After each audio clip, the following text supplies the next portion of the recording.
अस्सलामुअलैकुम।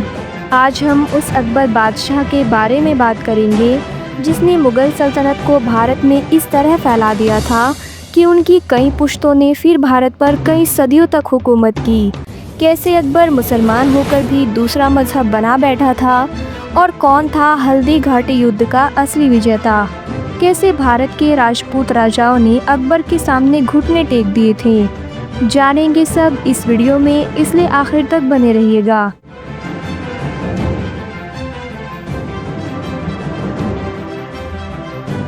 1526 ईस्वी में बाबर ने भारत में मुग़ल सल्तनत की नींव रखी थी। फिर बाबर के बाद उसके बेटे हुमायूं ने गद्दी संभाली, मगर 1540 ईस्वी में शेरशाह सूरी ने हुमायूं से गद्दी छीन ली थी और हुमायूं दरबदर की ठोकर खाता हुआ ईरान के बादशाह के पास मदद के लिए पहुंच जाता है। इसी सफ़र में सन 1542 ईस्वी में अमरकोट के राजा वीरसाल के महल में अकबर का जन्म होता है। क्योंकि हुमायूं को जाना था ईरान, इसलिए वो अपने बेटे अकबर को अपने भाई कामरान के पास काबुल में छोड़ जाता है।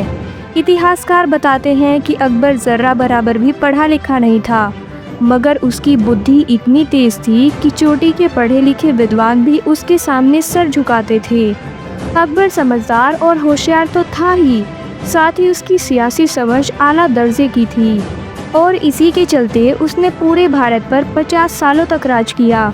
1555 में हुमायूं वापस भारत लौटता है और सूरी सल्तनत को ख़त्म कर वापस मुग़ल सल्तनत कायम करने में कामयाब हो जाता है। मगर एक साल बाद 1556 में सीढ़ियों से गिरकर हुमायूं की मौत हो जाती है। फिर हुमायूं का बेटा अकबर मुग़ल सल्तनत का तीसरा और सबसे महान बादशाह बनता है।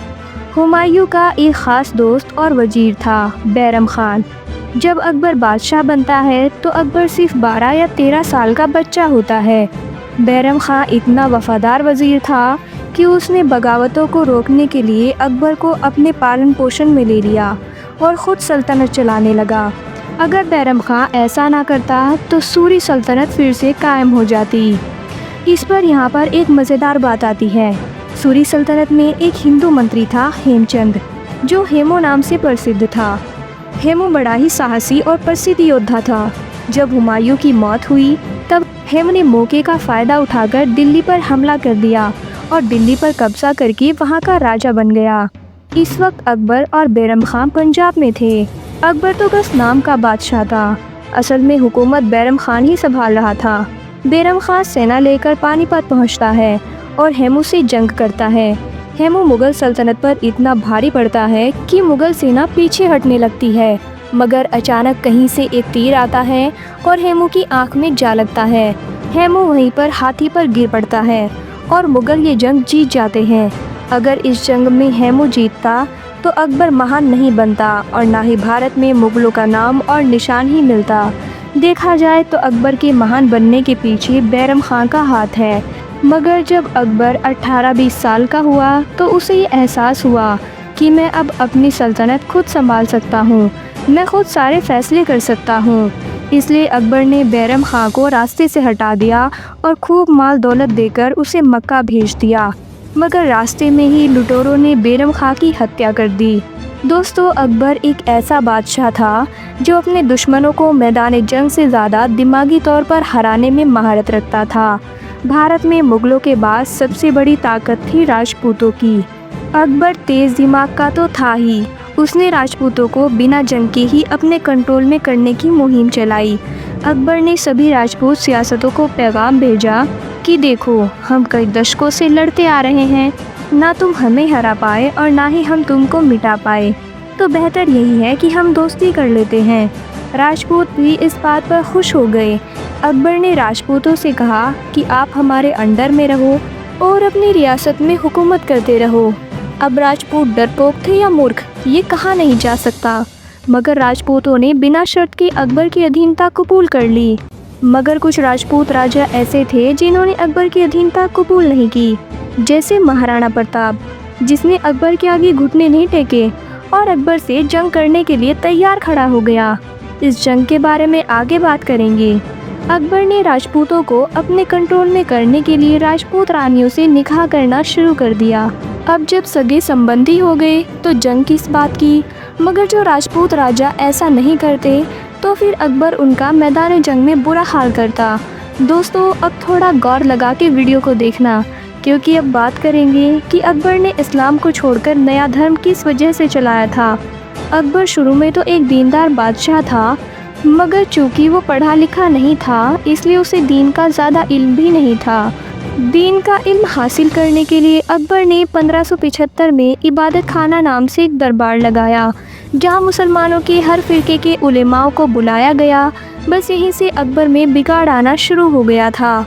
इबादत खाने में हर फिरका अकबर के सामने अपने आप को बुलंद और सही साबित करने की दलीलें रखता, मगर मामला यहाँ तक पहुँच जाता कि मौलवी आपस में लड़ भिड़ पड़ते, यहाँ तक कि अकबर के सामने ही एक दूसरे को काफिर ठहरा देते। इबादत खाने के इस फिरका परस्ती ने इतना तूल पकड़ा कि उलेमाए हक अकबर से दूर हो गए और दरबारी लालची मौलवियों ने अकबर से करीबी बढ़ा ली। बस उन्हीं दरबारी मौलवियों की आपसी फिरका परस्ती के चक्कर में अकबर इतना कंफ्यूज हुआ कि उसने 1589 में बाकी धर्मों के गुरुओं को भी अपने इबादत खाने में इनवाइट कर दिया, जैसे कि हिंदू, पारसी, ईसाई, जैन, बौद्ध और सिख, इसमें सब शामिल थे। अब हर धर्म के गुरु अकबर को अपनी साइड करने के लिए अकबर को वरगलाते थे। नौबत यहाँ तक पहुँच गई कि अकबर ने वाज़े लफ्ज़ों में कलमे का इनकार कर कुफ्र का ऐलान कर दिया। इबादत खाने के इस धर्मों की इल्मी जंग से अकबर इतना समझ गया था कि खुदा तो एक ही है, मगर धर्म कौन सा सही है, इसमें वो बहुत ही कंफ्यूज था। अकबर आधा तीतर आधा बटेर वाली सिचुएशन में पहुंच चुका था। बस इसी वजह से अकबर ने अपना खुद का एक नया मजहब दीन इलाही बनाया, जिसको सबसे पहले अकबर के ख़ास वज़ीर बीरबल ने अपनाया था। अकबर ने इस्लाम के कानून, इबादतों, उलेमाए हक को अपनी सल्तनत से बेदखल करना शुरू कर दिया। उलेमाए हक ने अकबर के खिलाफ काफिर होने का फतवा जारी कर डाला, जिससे कि अकबर और बिफर गया। जनता अकबर के नए धर्म दीन इलाही को अपनाने से साफ इनकार कर रही थी, मगर अकबर अब इस्लाम से खारिज हो चुका था। अकबर लिबरल बने की हद तक पहुंच चुका था। अकबर के काफिर होने की वजह वो दरबारी मौलवी भी थे, जिन्होंने अपनी फ़िरका परस्ती से अकबर को इतना कंफ्यूज कर दिया कि अकबर ने कलमे का ही इनकार कर डाला। बाद में अकबर की इस हरकत की वजह से भारत में दीन इस्लाम को बहुत नुकसान हुआ। उलेमाओं को दीन की दावत देने से रोका गया, मुसलमानों पर हर तरह की पाबंदियां लगा दी गई, यहाँ तक कि अकबर ने खतने पर भी पाबंदियां लगा दी थी। अब बात करते हैं अकबर और महाराणा प्रताप के बीच लड़े गए हल्दी घाटी युद्ध की।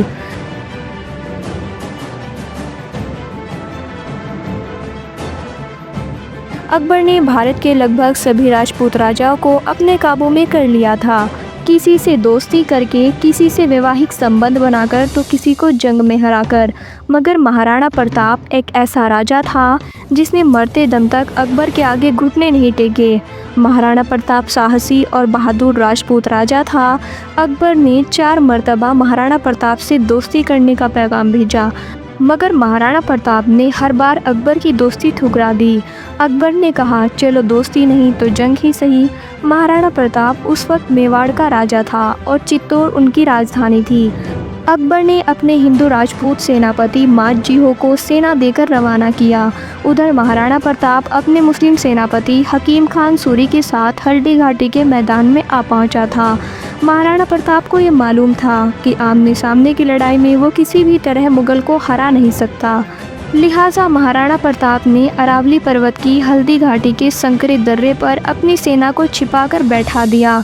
जब मुगल सेना वहां से गुजरी तो राजपूत सेना ने पहाड़ों के ऊपर से पत्थरों की बारिश शुरू कर दी, जिससे कि मुगल सेना उसी संकरे दर्रे में फंसकर रह गई। ऐसा लगने लगा था कि मुगल यहीं हार जाएंगे, मगर किसी तरह मुगल सेना पीछे हटकर वहां से निकली और खुले मैदान में आकर दुरुस्त हुई। महाराणा प्रताप भी अपनी सेना को लेकर मैदान में आ गया। महाराणा प्रताप इस आमने सामने की लड़ाई में मुगलों का सामना नहीं कर पाया और किसी तरह जान बचाकर अपनी सेना को मैदान में ही छोड़कर वहां से फरार हो गया और फिर बड़ी ही आसानी से मुगलों ने जंग जीत ली। इस जंग के बाद चित्तौड़ पर भी अकबर का कब्जा हो गया था। दोस्तों, अकबर भले ही हुकूमती मामलों में महान बादशाह रहा हो, मगर उसकी वजह से भारत में इस्लाम को जो नुकसान हुआ उसकी भरपाई सदियों तक नहीं हो पाई थी। कहा जाता है कि अकबर के आखिरी वक्त में उलेमाए हक ने किसी तरह अकबर से करीबी बढ़ाई और अकबर को किसी तरह इस्लाम पर वापस लेकर आए। अपने आखिरी वक्त में बादशाह अकबर पेचिश या पेट में पानी भरने वाली बीमारी से पीड़ित थे। मरने की ऐन वक्त पर अकबर ने कलमा शहादत भी पढ़ लिया था। सन 1605 ईस्वी में 50 साल की लंबी और मजबूत हुकूमत के बाद अकबर की मौत हो गई। अकबर के बाद उसका बेटा सलीम मुग़ल सल्तनत का चौथा बादशाह बना, जिसके बारे में हम कभी और बात करेंगे। तो दोस्तों, आपको हमारी आज की ये वीडियो कैसी लगी, आप हमें कमेंट सेक्शन में कमेंट करके ज़रूर बताइएगा। अगर अच्छी लगी हो, पसंद आई हो तो इसे लाइक और शेयर ज़रूर करिएगा और ऐसी और भी इंटरेस्टिंग वीडियोज़ देखने के लिए हमारे चैनल को सब्सक्राइब करना ना भूलिएगा। हम फिर हाजिर होंगे एक नई वीडियो के साथ, तब तक के लिए अल्लाह हाफ़िज़।